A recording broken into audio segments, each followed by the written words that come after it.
Hey folks, it is March 18th and this is what I've been working on this past week. As you can see here, I finished off Neural Networks and Deep Learning from Coursera, and then I also finished off the next course in the series. So let's see what this involved. Neural Network and Deep Learning, basically we implemented a deep neural network.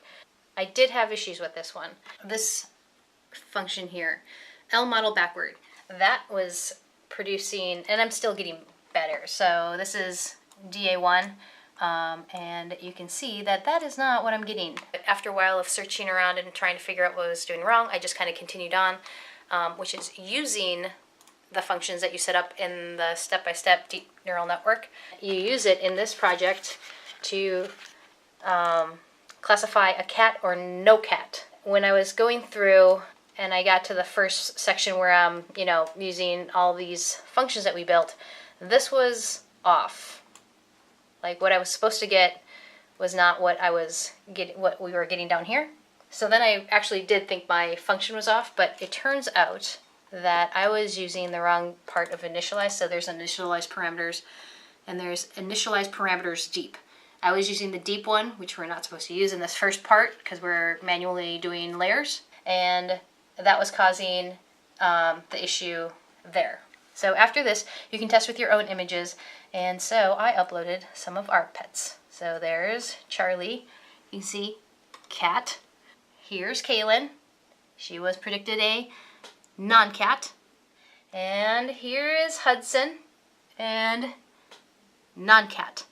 So the second course of the Deep Learning AI specialization is all about hyperparameters, which are the things that you can kind of control when setting up your network, how many layers it is, how many nodes you want to have, all that stuff. Your initial weights and your biases, what kind of functions you want to use, all that stuff. So this was really fun because we basically now know how to program a deep neural network, but these are ways that we can try and use to make it faster or better.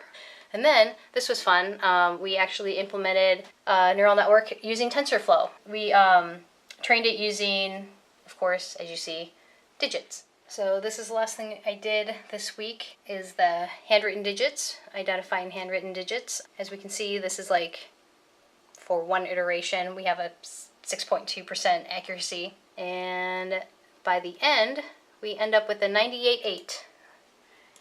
It's relatively straightforward and simple, like the actual code itself, but how it's actually classifying things is kind of amazing. That is what I've been working on. It's really interesting to now, I'm at a point where I can understand what they're talking about when they're speaking about neural networks. I really enjoyed learning about optimization. I find that enjoyable in other contexts too, like back-end optimization, database optimization. And now that we're actually using TensorFlow, I know I've used it before, but now that I kind of have more information about what's going on the back end, it doesn't seem so magical. It seems a little more concrete. And I'm now starting to try and think of different data sets that are available and what I might try and build with them, like just on my own, without trying to follow along, which I think is one of the best things you can try and do when you're learning something, is actually picking something, trying it on your own, and then going back and if you get stuck. I really enjoyed this past week. I got a lot done, and I really enjoyed the cat non-cat just because I could put up pictures of our pets and see if it could figure out who was what. Now I am gonna start, what is this next one?